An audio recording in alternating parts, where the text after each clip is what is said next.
Just out of curiosity, does anyone here not know who Aleister Crowley is? Never heard of Aleister? Okay. Anyone else? Anyone know his work really well, so well that you wouldn't admit it in public? Aleister Crowley. Aleister Crowley. Aleister Crowley. Aleister Crowley, the late Aleister Crowley, my very good friend. This is Edward Alexander Crowley, also known as Aleister Crowley. He styled himself the wickedest man in the world. The wickedest man in the world. The wickedest man in the world. The wickedest man in the world by the London newspapers.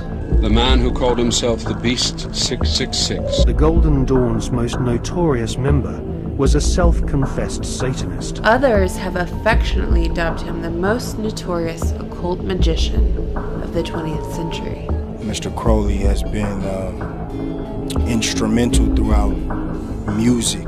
Just the Crowleyism of, the times. It was a significant part of that middle point of the 70s. Crowley was one of the pantheon of cult figures portrayed on the cover of the Beatles record, Sgt. Pepper's Lonely Hearts Club Band. I can't think of any other occultist who's been more influential on rock musicians than Aleister Crowley, no one close. And he personally bragged of having slaughtered 150 male children in 1 year. This is why he was called the wickedest man in the world. And through putting himself in deep hypnotic trances and the use of drugs on himself, he wanted to become the most powerful being in the world. He was responsible for founding the religion and philosophy of sexual magic, Thelema, in which role he identified himself as the prophet entrusted with guiding humanity into the Aeon of Horus in the early 20th century.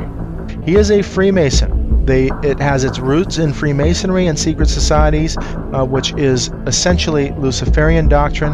That is the sigil of Baphomet, the symbol of Baphomet. I have found that at the very heart and core of all these secret societies lurks the Kabbalah. A lot of the Kabbalah, a lot of ancient Egyptian deity as well.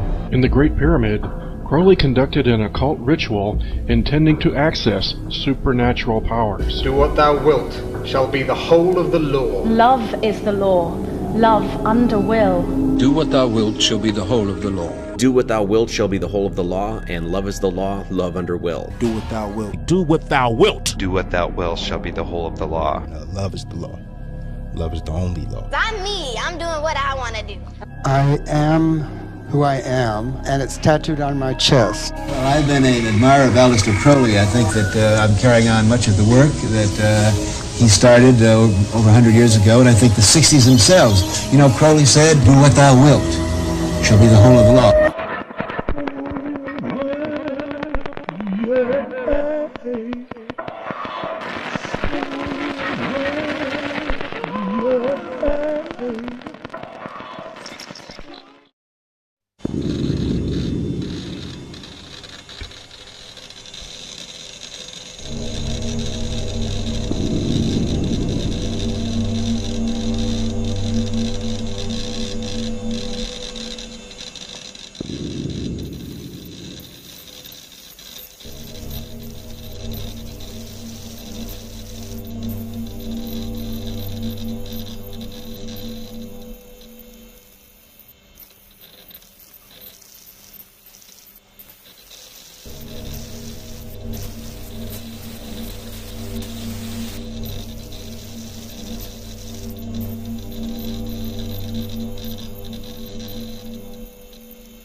His family were members of the Plymouth Brethren sect. Now, the Plymouth Brethren were radical Protestants. You might even say pathologically anti-pleasure. They believed in the literal truth of the Bible. This included in particular the book of Revelations, which is a constant echo throughout Crowley's imagination, his theology, if you want to call it that.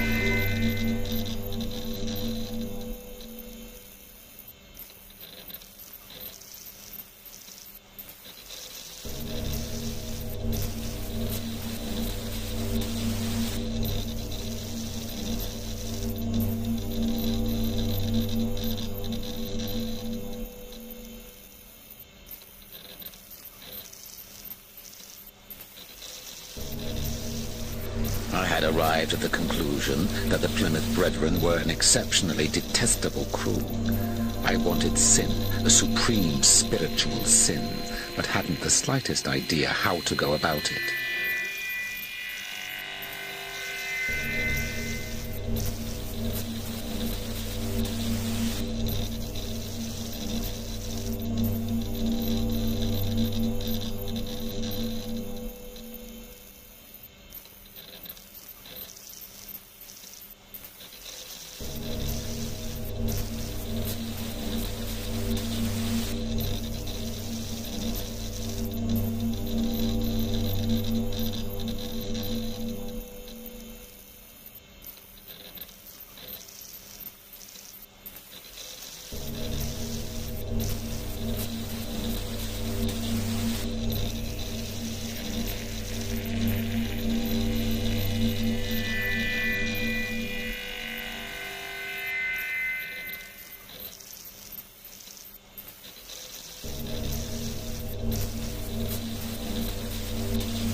He heard that there were secret societies whose members practiced dark and forbidden rituals. Crowley was intrigued and was desperate to access this hidden world. After 2 years of searching, he finally found what he was looking for. And in his study of religion and philosophy, he encountered this idea of an invisible college, a place where spiritual topics, where mysticism and magic are taught to people who can locate the entrance to this mystical college. And he very much wanted to be part of that. And eventually he did find someone who was able to provide him an introduction to a group called the Hermetic Order of the Golden Dawn. He discovers the Golden Dawn. It's from here on, really, that he feels he's really onto something. This is something brand new. It's fresh. Bram Stoker is involved. Yeats is involved. The sort of literary sort of society lot. He wants to be part of that as well.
But what had happened is that Crowley worked through the different levels really quickly. He was a quick study, he was bright. I mean, he was a brilliant guy. Like nobody else has gone through them before. He seems to take to this literally like a fish to water. This seems to be his vocation.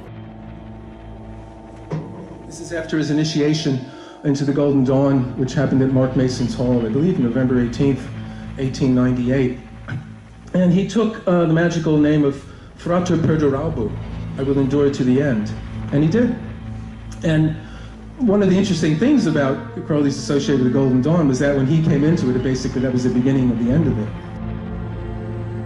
For Crowley, who was now referring to himself as the Beast 666, the Golden Dawn turned out to be a bitter disappointment. He thought that they were playing at magic and tried to take the society over.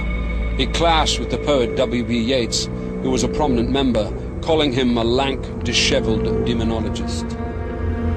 Rumors of the questionable occult activities in Chancery Lane were filtering back to the other eminent members of the Golden Dawn, as well as whisperings of Crowley's many promiscuous sexual relationships with both men and women. William Yeats, for one, highly disapproved of the man and let it be known to Mathers. In May 1899, Crowley went to Paris to meet the leader of the Golden Dawn for the first time. And the reason why Mathers was the guy was that he was in touch with these entities that were known as the secret chiefs. Now, if you know Madame Blavatsky, she talks about the Mahatmas. These are these kind of elevated, highly evolved individuals who have mastered, occult powers and masters the powers of the mind and all that kind of thing, and they can communicate telepathically, they can materialize and do, they kind of, they can use the force. Put it basically, they're able to do that. Mathers claimed to be directly in touch with them. As well as being a master Freemason, Mathers had spent many years translating one of the oldest and most famous books on magic, The Key of Solomon. He had also written a book, The Kabbalah Revealed, which he had translated from the Jewish Zohar. Many years ago, I discovered another Hebrew manuscript, the book of the sacred magic of Abramelin the Mage. It was a kind of teach-yourself guide on how to impose your will on nature, using contemplation, prayer, and abstinence. Not that far away from yoga. There are two schools of magic. On the one hand, you have white magic, which invokes the forces of good. On the other hand, you have black magic, which invoke the forces of evil. Abramelin teaches that the good forces are superior in power to the evil or satanic forces, and that by prayer and leading a pure life, the practicing magician can call upon his guardian angel to help him use and harness the forces of the power of darkness. There are no real rituals, just lists of angels and demons which can be evoked. Now, Abramelin magic was something that had come into the Western literature in the 15th century. It was transmitted by Abram the Jew to his son Lamech to invoke the good forces, the angelic forces, in order to overcome the dark forces. Crowley's so dedicated to performing the Abramelin ritual that he actually goes to the length of seeking out and finding the perfect place and buying a house to do the actual ritual in. Nothing else, just actually to do this ritual. And it's in Loch Ness, Boleskine House. He had to have an isolated house that was indicated. And it had to have a terrace, kind of a flat area outside, and it had to be without nosy neighbors.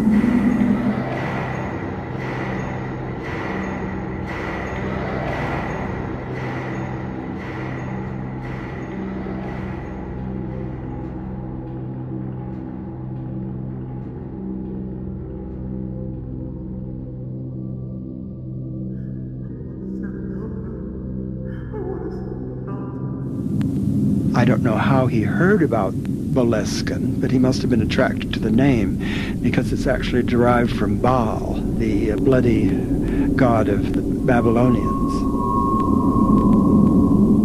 He spent almost a year looking for this type of house. It had to be a house which opened onto the north, doors opening onto the north, with a terrace which he could cover with fine river sand, and with a part of the house where the spirits, which he called that, would congregate.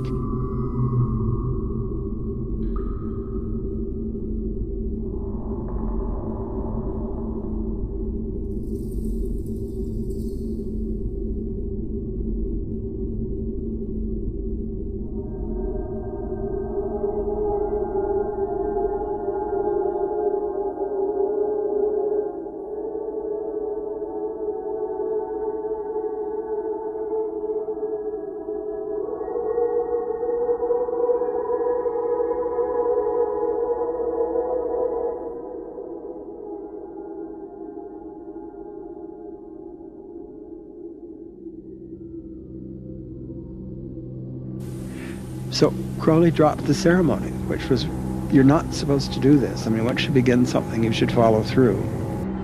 If you do that kind of thing, you get possessed, in a certain sense. Things get inside you and use you for their purposes.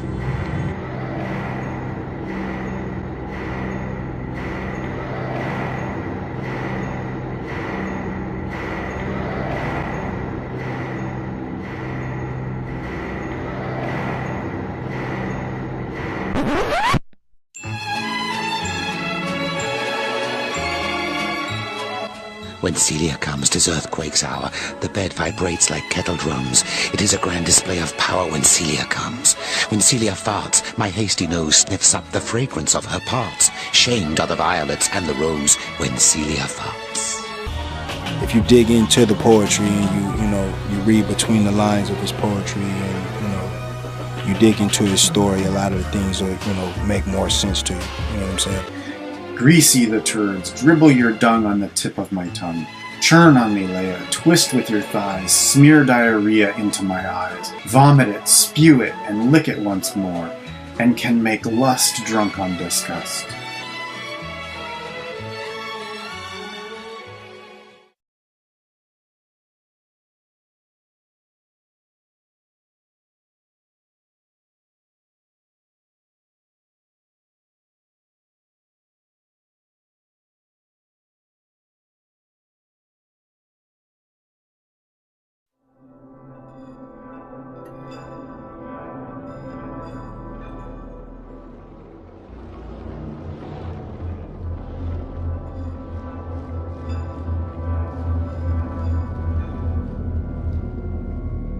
Crowley and I were performing and experimenting with magic ceremonies, calling upon demons and consecrating various talismans. Our experimentation into the occult went far beyond Crowley's formal Golden Dawn grades, incorporating the use of mind-altering drugs, opium, cocaine, and hashish.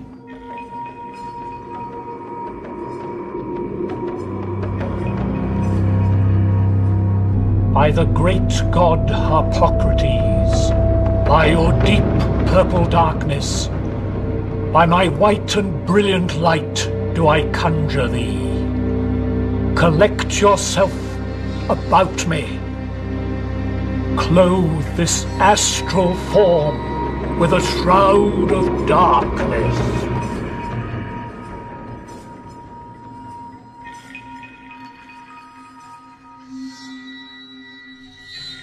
Back in England, Crowley found his first disciple, Victor Neuburg, a young Cambridge poet.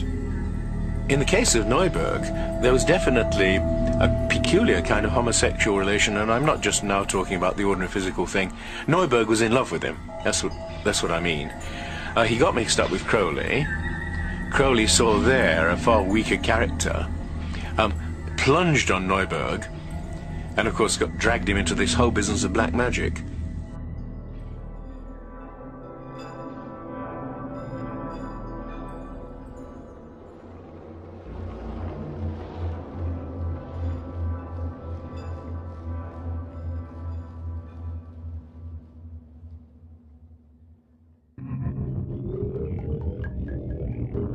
The two set off to Algeria to perform Enochian magic, a dark and dangerous set of occult rituals.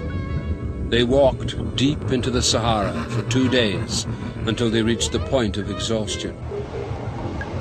Disorientated by the effects of the desert and copious quantities of hashish and mescaline, Crowley and Neuburg embarked on the climax of the ritual, summoning Choronzon, the dweller of the abyss, seen within the occult world as the devil himself.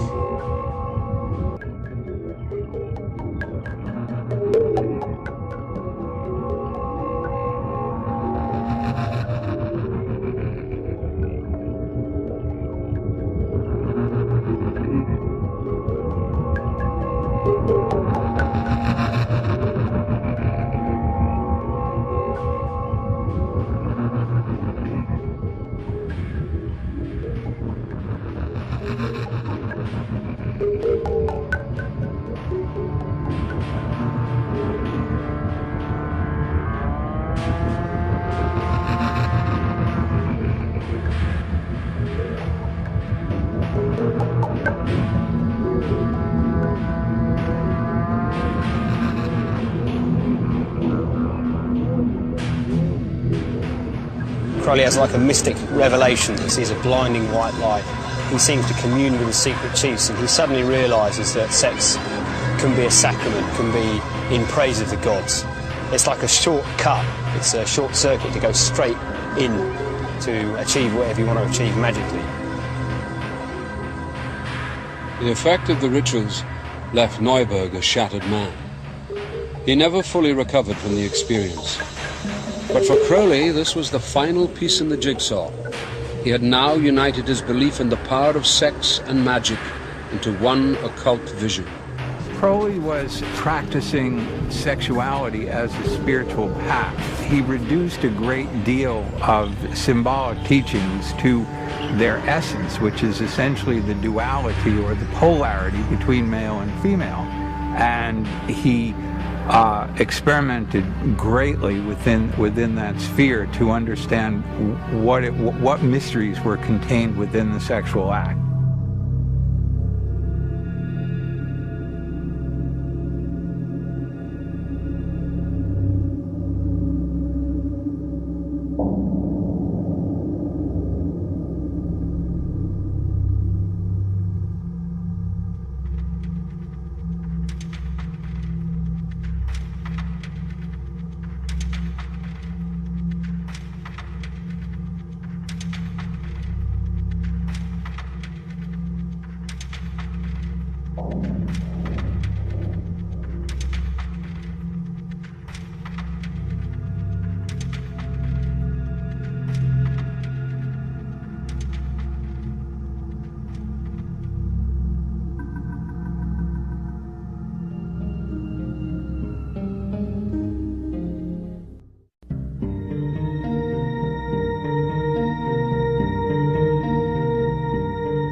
To the shock of family and friends, Crowley and Rose ran off and got married.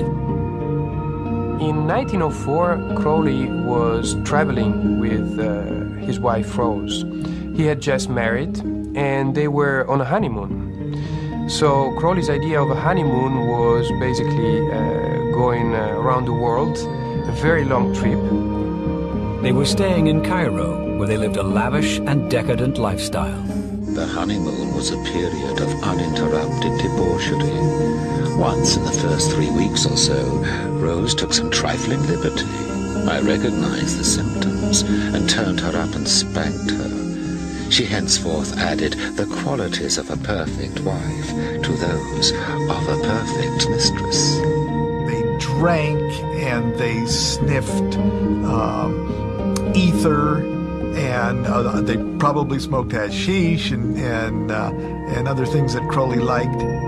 Aleister had grown tired of his persona and decided a new one would be more fitting with his newfound life. In Aleister's normal fashion, he declared himself Prince Hiowa Khan and took to wearing a turban studded with diamonds, a silk robe, and a gold cloth coat. I was, of course, Princess Hiowa Khan. We would be driven around the streets of Cairo in our carriage, with 2 young men running in front, clearing our path.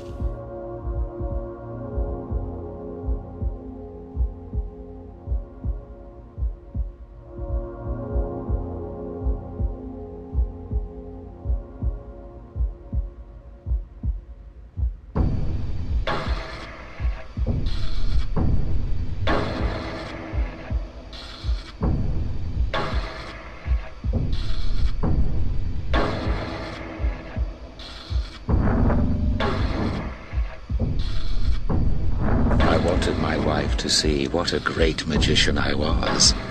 We went accordingly after dinner with candles. I had with me a small notebook in which was written the preliminary invocation of the Goetia. Thee I invoke, the Bournless One, thee that didst create the earth and the heavens, thee that didst create the night and the day, thee that didst create the darkness and the light. Thou art a sun, never, whom no man hath seen at any time. Thou art Yahweh. Thou art Yah above Raz. Thou hast distinguished between the just and the unjust.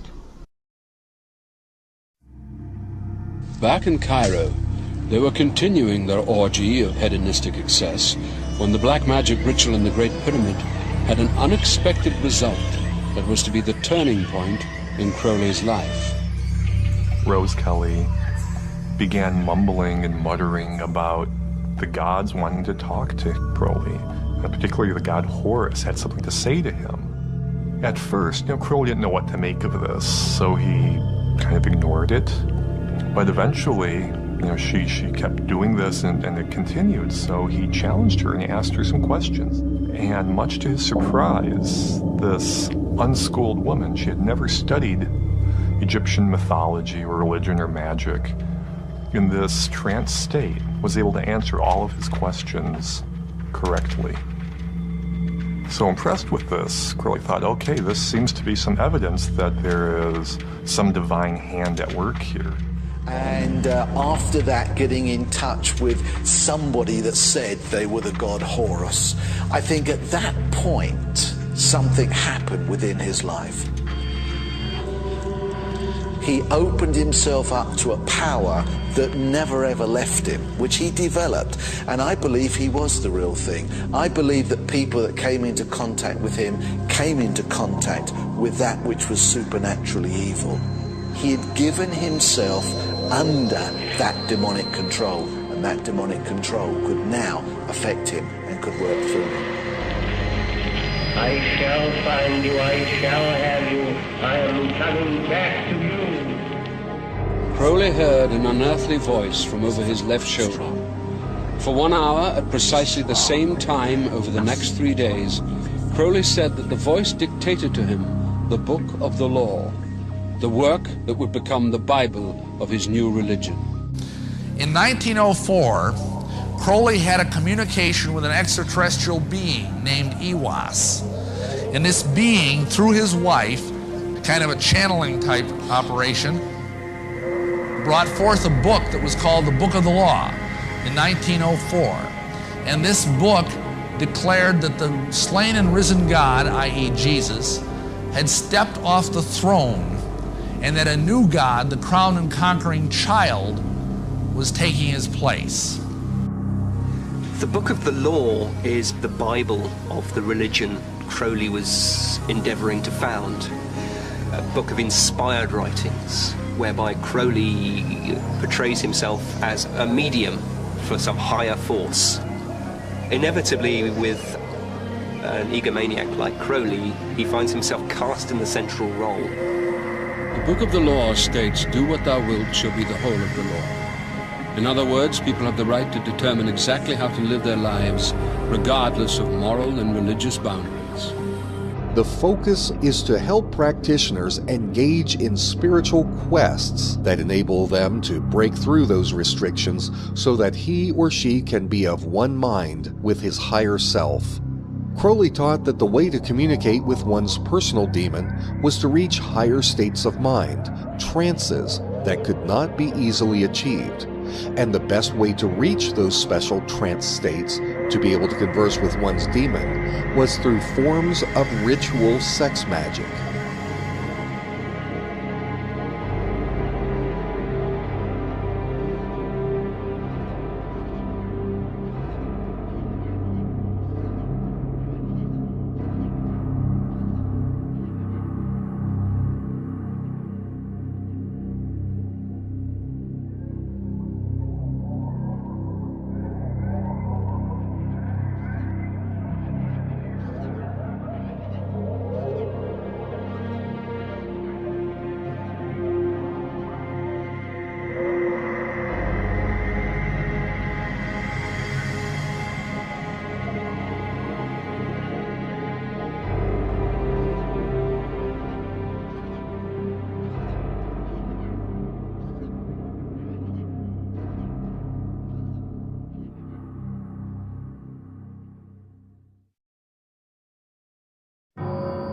I found my experiences on pure DMT, both of them, utterly terrifying. And if I try to pin down what the terror came from, I'm not absolutely sure what it was. It was the strangeness and the purposive nature of the realm, that I had been put into a space where something was going to be done to me. And I think I wanted out, and at the same time I couldn't get out. And that, it was almost a feeling of terror and claustrophobia combined with that. I was thrashing around. I wanted out of there, but I couldn't go. That experience sort of, it was different from any other DMT experience that I had. Like, when I smoked it, I felt like I got abducted right at that moment. Like, aliens sort of, you know, waited for me to smoke my bowl, and then they abducted me. The entities you see on DMT, are they real or not? Tall order, very difficult to really unpack that. For one thing, what do you mean by real? Right. Let's start there. Sure. Again, I don't know. Let's say it's not real. In a Carl Jung way, it's a shared human archetype. What is that programming that you take DMT, that you release a little bit of during deep sleep, during vivid dreams, and a ton of when you die? When he first left the body and had a near-death experience himself, he went into a realm that was classically the realm of the demons and the what I would call the reptilian entities and all this stuff. In fact, he talks about seeing reptilian beings brushing against him and all that stuff. I go through the tunnel, going through a tunnel, and I see a hand, and it like stops me, and I see the fingers mutating. It turns into like 3 fingers, and then it starts backing out. And then it's the Bahamut, like Satan figure with the goat. Now, of course, many scientists would say this is just brain candy. This is just an illusion of your own brain, disturbed brain chemistry. I don't agree with those scientists. I can't. Like, it's occurred to me over the years that what we call imagination might simply be a hyperdimensional perception, and you're actually seeing worlds and places that truly exist. You know, in the Amazon, they believe that there is an intelligent spirit that lies behind ayahuasca. They don't think they're dealing with just plants, and who are we to say they're wrong? The shamans believe that an intelligent entity, a spirit being, lies behind the ayahuasca beverage. And he's like, well, Alex, I just don't believe in demons, but I did see basically aliens come up to the edge of the forest, and we were all seeing it, and we were all seeing the same thing, but I think it was a chemical reaction. You don't have everybody gets drunk, we all think about what happened to us in high school or college, or what's good or what's bad. We all have different experiences. When you're taking an hallucinogen, and suddenly you're all seeing the same thing, it just means that the filter is off.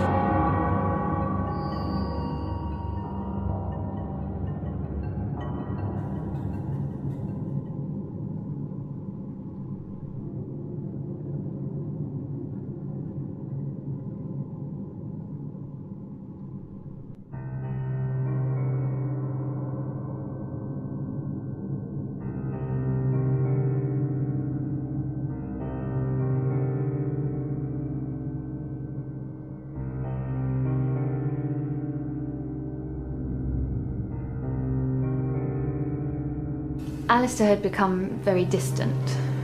Sadly, as the days passed, he became more and more hostile towards me. Not as violent as he'd been with me in the past. I could tolerate that. But there was no longer any love for his wife and his child. The only thing that mattered to him was Aiwas, his guardian angel. By the end of our journey, I knew I'd eventually leave him.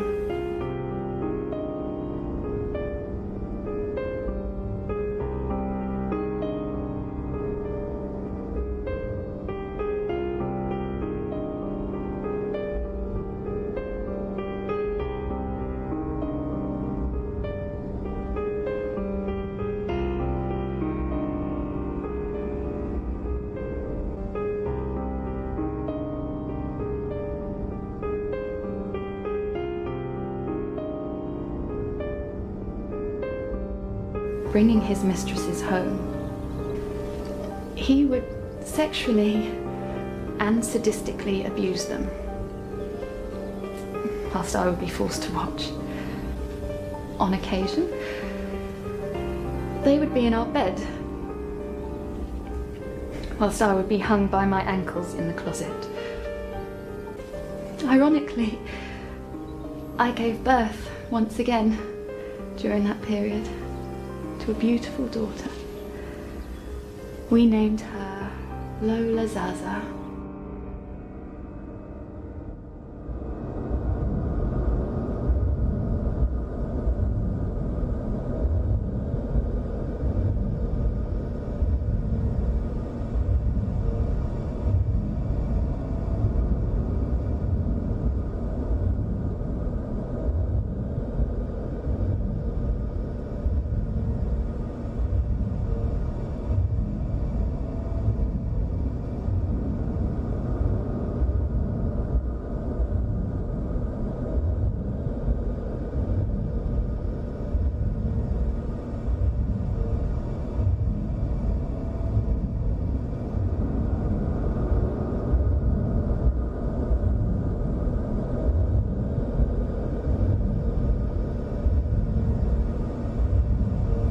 And what happened was, a gentleman came knocking at his door after he published a book. And in this book, it was a book of poetry, and in the book he had made an allusion to something. And this guy, his name was Theodore Royce.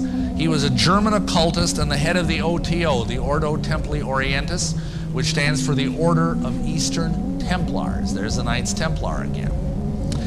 And this Theodore Royce told Crowley that he had given away the greatest secret in occult history.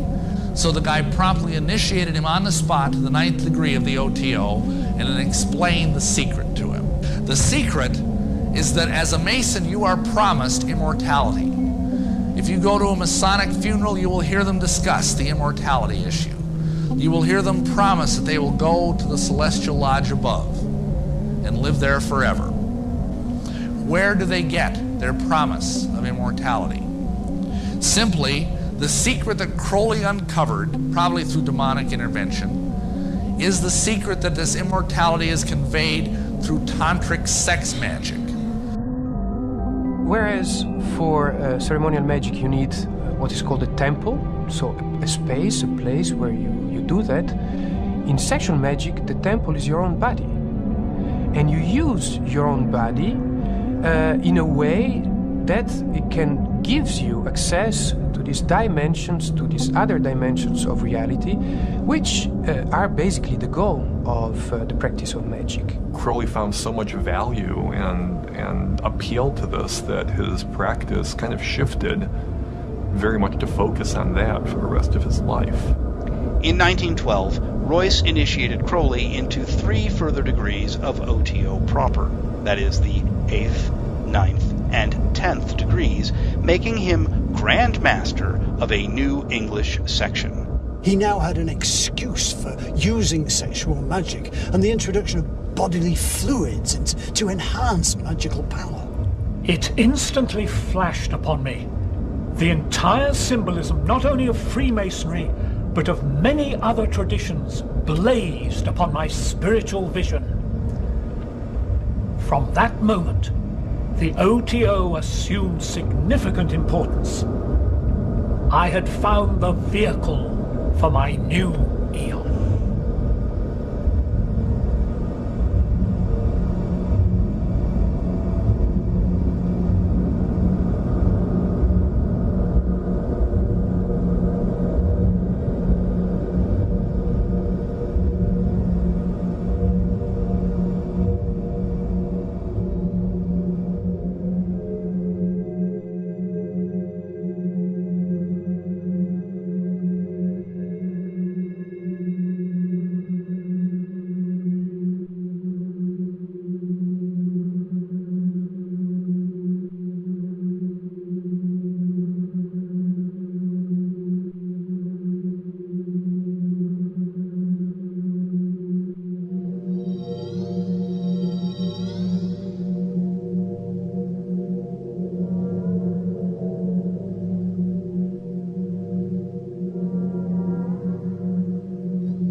For perfume mix meal and honey, and thick leavings of red wine, then oil of abramelin and olive oil, and afterward soften and smooth down with rich, fresh blood. The best blood is of the moon monthly, then the fresh blood of a child or droppings from the host of heaven, then of enemies, then of the priest or of the worshippers, last of some beast, no matter what.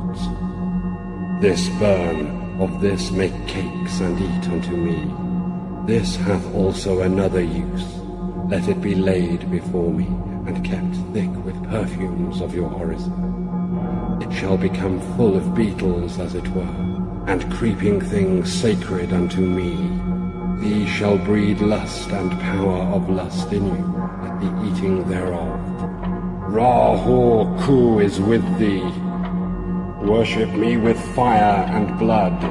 Worship me with swords and with spears. Let the woman be girt with a sword before me. Let blood flow to my name.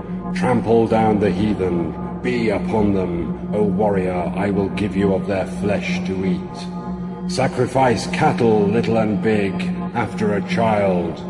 Ye shall see that hour, O blessed beast, and thou the scarlet concubine of his desire. Damn them who pity. Kill and torture, spare not, be upon them. That stele they shall call the abomination of desolation. Now, according to Crowley's diary, he would have mass, and he would make cakes filled with menstrual blood. But he said at his mass, the host was made of excrement. So magically speaking, blood and semen, blood and excrement attract spirits, and semen or sperm keeps them alive. When you get deep enough into the occult and you start joining secret societies, you basically eventually have to eat and you have to drink and bathe in blood and all types of just sick, degenerate behavior. What are we talking about here? There's a considerable overlap in the United States from the various groups, organizations, individuals, whatever you want to call it. But the Satanists today, and for the number of years in the past, have basically used his philosophy and his writings as a guide. Francisco Fuster of Miami, Florida, is convicted on 14 counts of child abuse.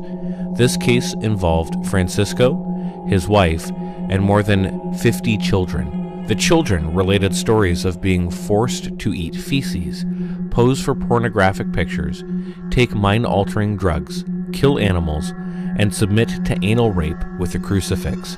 The children also described the chanting of prayers to Satan.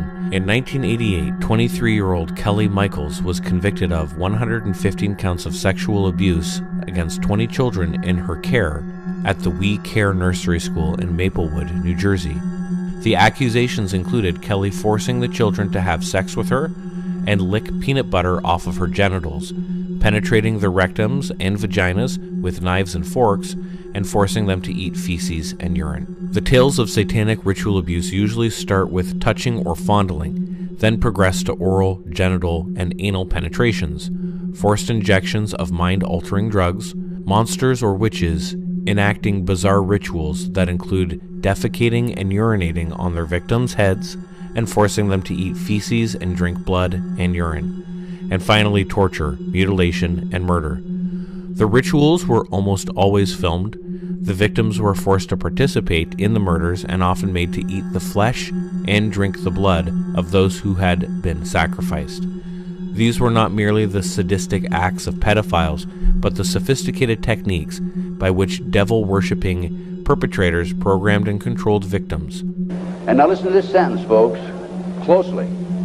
For the highest spiritual working, one must accordingly choose that victim which contains the greatest and purest force.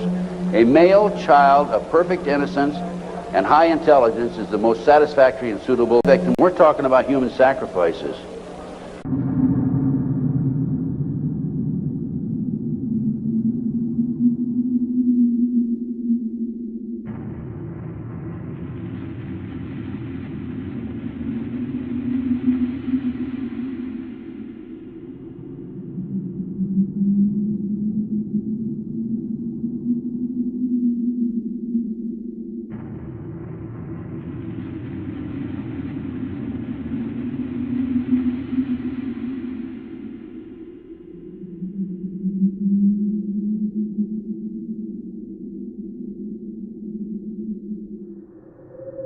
I dedicate myself wholly to the great work.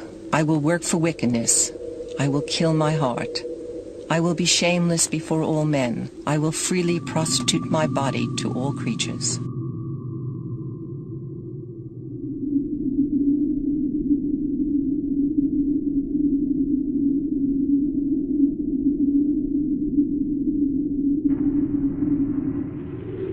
Our daughter Poopy was born in Paris in February 1920. We moved to the Abbey shortly after.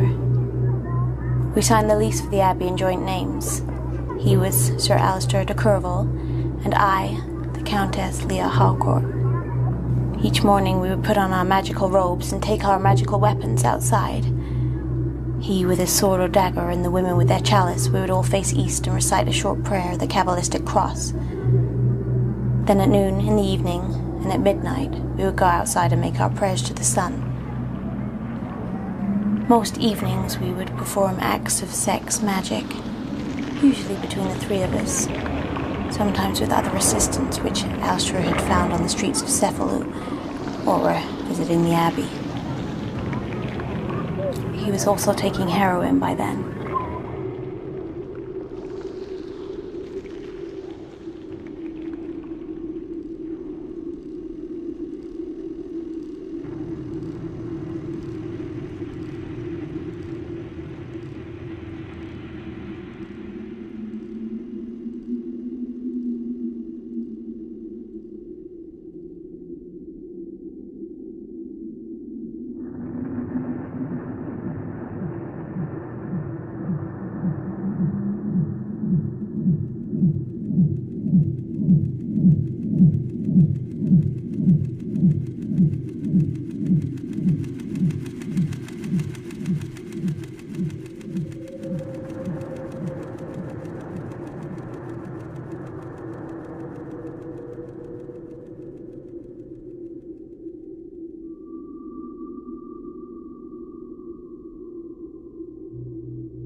it is so difficult for him to get his message through that you can see that there are moments when the disappointment is so great that it almost leads to complete disillusionment as to his role.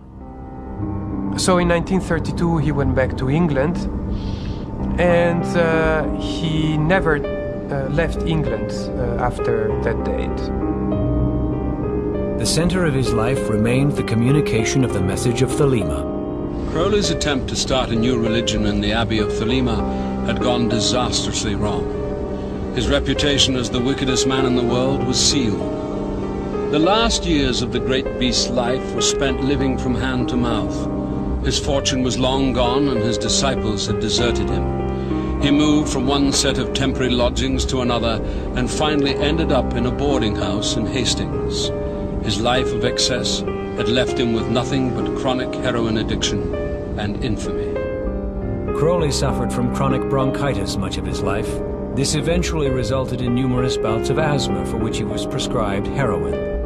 This drug proved too strong even for Crowley's will. He remained addicted to heroin the rest of his life. But still, he has a lot of energy to the very end, at least intellectual energy. He is working and writing until the very end. In 1934, Crowley began a libel case against a writer who described him as a black magician. He was desperate for money and believed he might be awarded damages. Examples of Crowley's pornographic poetry were read out in court, and then the wife of Rao Loveday, the young man who died in the Abbey of Thelema, gave evidence of Crowley's depravity. The judge was appalled, saying that in 40 years of justice he had never heard of such wickedness. Crowley lost the case and ended up bankrupt. This man who had, in his youth enjoyed a great deal of privilege, in later years wound up, without that. His books weren't selling. He was very much ostracized in the press. Whenever they needed to sell some papers, Aleister Crowley was the whipping boy they brought out to write about. He wound up living kind of far out of the city of London, away from a lot of his friends, and wound up dying in Hastings in December 1st, 1947. I have exposed myself to every form of disease, accident, and violence. I have driven myself to delight in dirty and disgusting debauches, and to devour human excrements and human flesh. I have mastered every mode of my mind, and made myself a morality more severe than any other in the world. 1,000 years from now, the world will be sitting in the sunset of Crowleyanity. Crowley said, "Everywhere his government is taking root," referring to Horace. "Observe for yourself the decay, the sense of sin, the growth of innocence and irresponsibility, the strange modification of the reproductive instinct with a tendency to become bisexual or epicene, the childlike confidence in progress, combined with the nightmare fear of catastrophe, against which we are yet half unwilling to take precautions. Consider the popularity of the cinema, the wireless, the football pools, or guessing competitions, all devices for soothing fractious infants. No seeds of purpose in them. Consider sport, the babyish enthusiasms and rages which it incites. Whole nations disturbed by the disputes of boys. Consider war, the atrocities which occur daily and leave us unmoved and hardly worried. We are children." Since his death in 1947, Crowley has become an icon of rebellion. The Rolling Stones, David Bowie, Led Zeppelin's Jimmy Page have all been influenced by his message of freedom. All these different artists you would not believe, one after another, that was influenced by Crowley. I mean, I can't think of any other occultist who's been more influential on rock musicians than Aleister Crowley. No one close. Crowley apparently influenced people from Adolf Hitler to Timothy Leary to Robert Anton Wilson to Harry Hay to L. Ron Hubbard. Well, I've been an admirer of Aleister Crowley. I think that I'm carrying on much of the work that he started over 100 years ago, and I think the 60s themselves. You know, Crowley said, "Do what thou wilt shall be the whole of the law." Turn on, tune in, and drop out. We're turned on, and we're tuned in, and we're very dropped out. Turn on, tune in, and drop out.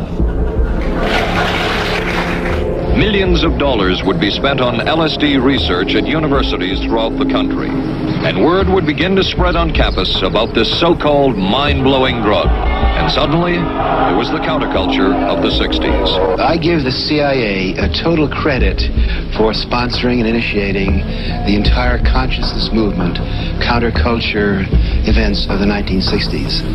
Crowley taught that his satanic doctrine should be cloaked under the lie of love, and he believed the youth would fall for it. The Beatles wrote the song Come Together as a campaign song for Leary's hopeful presidential bid that, thank God, never got off the ground. The CIA funded and supported and encouraged hundreds of young psychiatrists to experiment with this drug. And one of the men that he had influenced was Alfred Kinsey. After publishing his male and female reports, Kinsey began to travel abroad and study sexuality in foreign countries. Do you regard black magic as being purely fictitious, or is there some truth in it? Some truth. 100% truth. There is nothing fictitious about black magic, in any way whatever. It is a fact. It is a fact which has existed for several thousand years. Today, Crowley's followers believe that he was a true prophet because he foresaw a society that has now embraced ideas of sexual and spiritual freedom. Others are not so sure. I think today modern occultism sees a very watered-down version of Crowley. They gloss over some of the atrocious things that he did, and they just want to see him as a benign humanist, somebody who said, let's be free, let's go with the flow. And it is to deny an awful lot of evilness that happened in his practices.